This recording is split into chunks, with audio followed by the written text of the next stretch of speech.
محض کتابیں پڑھ لینے سے علم حاصل نہیں ہوتا۔ ایک بات تو یہ سرکار دو عالم صلی اللہ علیہ وآلہ وسلم کی محفل ہے، ایک صحابی نے سوال کیا کہ سرکار یا رسول اللہ صلی اللہ علیہ وآلہ وسلم علم کسے کہتے ہیں؟ آپ جواب عطا فرماتے ہیں کہ العلم مخافت اللہ، علم خدا خوفی کا نام ہے۔ انما یخشى اللہ من عبادہ العلماء، اس سے جوڑتے ہیں اس بات کو۔ ارشاد۔ سب سے پہلے تو اس آیت سے بات شروع کرتے ہیں جو قاری صاحب نے پڑھی، اقرأ بسم ربک الذی خلق خلق الانسان من علق۔ اس میں جو ربی کا ہے نا، اقرأ بسم ربی کا، اپنے رب کے نام سے پڑھیے۔ دو لطیف نقطے ہیں، ایک ضمناً ہے اور ایک موضوع سے ریلیونٹ ہے۔ ضمناً نقطہ یہ ہے کہ اس رب کے نام سے پڑھیے جو آپ کا رب ہے۔ حدیث کے اندر ایک بات کے اوپر وضاحت کی گئی ہے کہ وہ کیفیت کیا تھی۔ کہیں بھی یہ نہیں آیا کہ نبی علیہ السلام نے یہ سوال پوچھا بھئی آپ میرے کس رب کی بات کر رہے ہیں۔ اس کا مطلب یہ تھا کہ اللہ کے نبی کے علم میں یہ بات پہلے سے موجود تھی کہ وہ رب کون ہے، رب کی معرفت اور پہچان رکھتے تھے۔ ایک بات ضمناً نقطہ ہے۔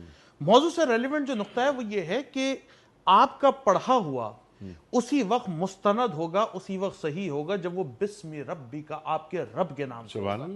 اگر اللہ کا نام اس میں شامل نہیں ہوگا، اللہ کی ذات اس میں شامل نہیں ہوگی، اللہ کی رہنمائی اس میں شامل نہیں ہوگی، وہ نہ مستند ہوگا نہ لا ریب فی کے درجے کے اوپر فائز ہوگا۔ سب کچھ ہوگا بس علم نہیں ہوگا، علم نہیں ہوگا، اس میں یقین کی کیفیت نہیں ہوگی۔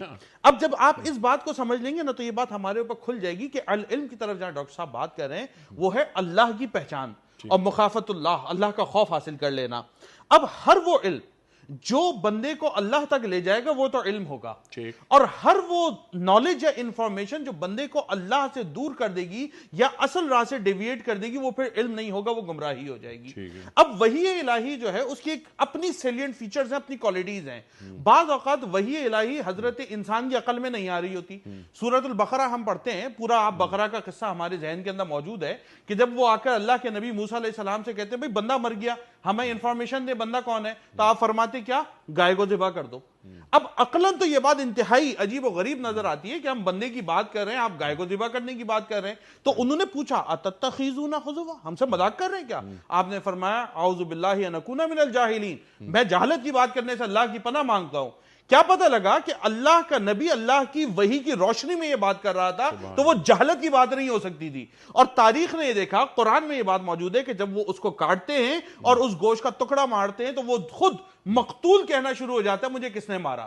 تو بعض اوقات جو بات ہمارے مشاہدے سے ہمیں حاصل ہوتی ہے، عقل انسانی سے حاصل ہوتی ہے، جو ڈاکٹر صاحب نے لفظ استعمال کیا وہ محدود ہوتی ہے، محدودیت کا شکار ہوتی ہے، اور جو بات من جانب اللہ آتی ہے وہ کامل اور مکمل ہوتی ہے۔ تو اگر کوئی علم کی طرف جائے گا وہ کامیاب ہو جائے گا، اور اسی کے بارے میں نبی علیہ السلام نے فرمایا کہ جس کو وہ علم حاصل ہو جائے تو نبی علیہ السلام نے فرمایا پھر اس کی حیثیت کیا ہوگی؟ فرمایا فضل العالم علی العابد کا فضلی علی ادناکم، پھر اس کی حیثیت یہ ہوگی کہ وہ ایک عبادت گزار پر ایسے ہی شان رکھنے والا ہوگا جیسے مجھ محمد کی شان تم میں سے ادنا امت۔ سبحان اللہ سبحان اللہ سبحان اللہ۔